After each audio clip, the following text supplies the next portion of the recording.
Ciryl Gane just made things interesting ahead of UFC 321 by predicting an all-out dogfight with Tom Aspinall, and the champ isn't against it. Both heavyweights have admitted this fight could easily turn into war since they're two of the slickest and most technical strikers in the division. But while Ciryl has been in deeper waters and faced elite names like John Jones and Francis Ngannou, Aspinall's experience mostly comes from quick, dominant finishes. The Brit actually holds the record for the shortest average fight time in UFC history, so there's still a big question mark around how he performs if the fight goes beyond the early rounds. That's exactly why Gane said his plan is to drag Aspinall into deep waters using his movement and distance, something that didn't sit too well with the champion. During media day, Aspinall laughed it off, saying everyone who's ever talked about taking him into deep waters ended up getting knocked out in the first minute. With both men confident and fully aware of each other's strengths, UFC 321 might just give fans the most technical and high-paced heavyweight fight in years. Do you want to see this fight going into the championship rounds?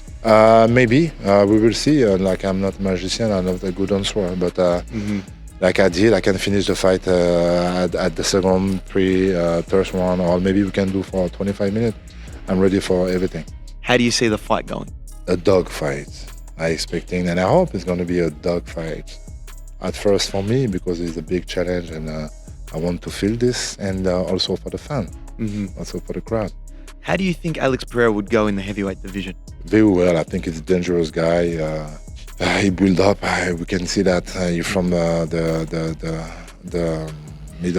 middleweight division. He came to the light heavyweight. I think he can do a heavyweight. He's going to be a light heavyweight, but he's gonna stay really dangerous. I'm a business guy also, so I can understand every compartment, and I know this guy is really bankable.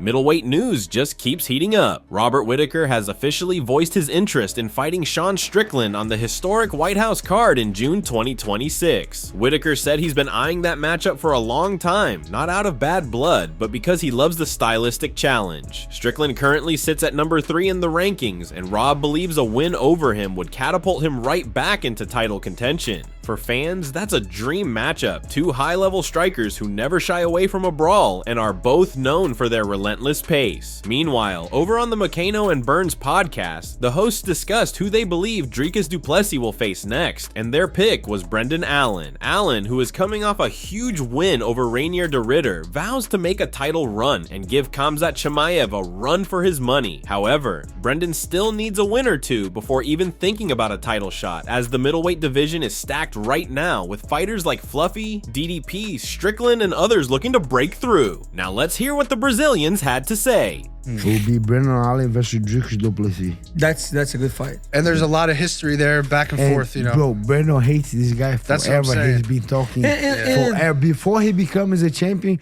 Brendan wanna fight him already. Crazy. But they are training partners, so he doesn't like any training partner. Brendan is Dricus Du Plessis. Okay. I think it's a great fight. Grappling is a lot of different ways to grapple. We see guys that have amazing grappling, but they have no takedowns. Yeah. We have guys that are amazing grappling, but they just good at on the top. They're not good at bottom. Yeah. And that was the thing, to beat Chimaev, to get close to beat, you need to know how to defend a takedown, how to get up, how to play on bottom, because eventually this guy is such a high level wrestler that he's gonna take you down. Yeah. Who you think is gonna take Dricus down like that? Just Khamzat, not a lot.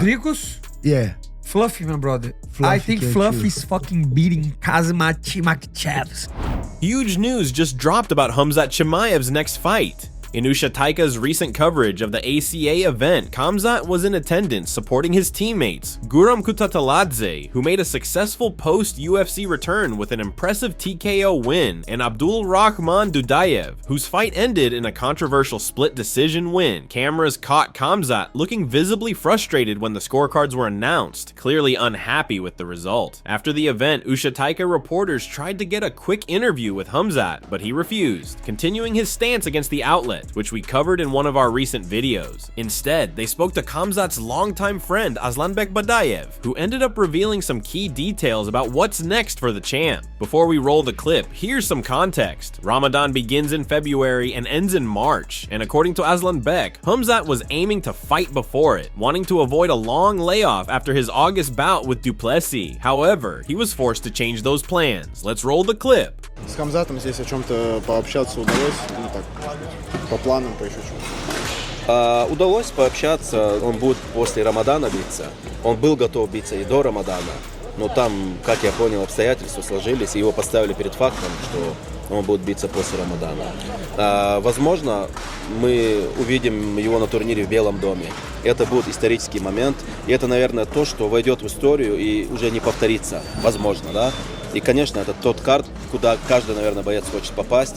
Если Хамзат там подерется, это будет очень круто. Я очень надеюсь, что так будет.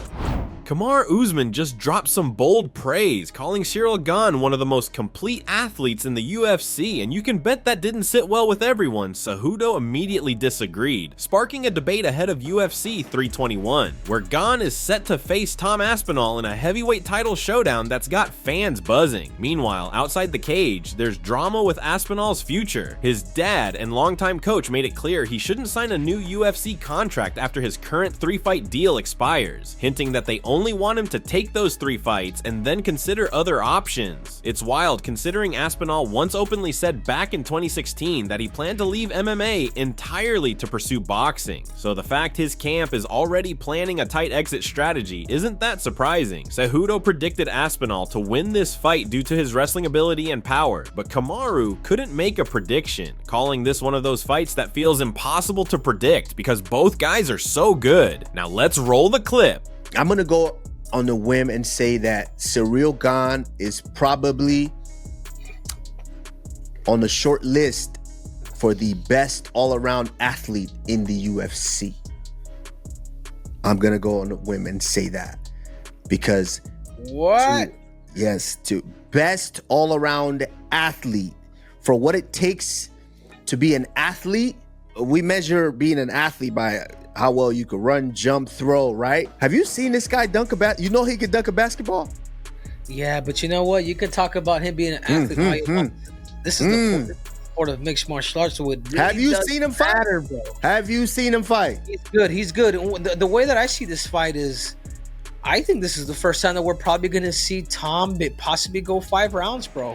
If you're asking me to make a damn prediction, I'd probably go Tom, maybe by finish in the later rounds. That's it from MMA Psycho. Thanks for watching. Don't forget to leave a like and subscribe for daily MMA news.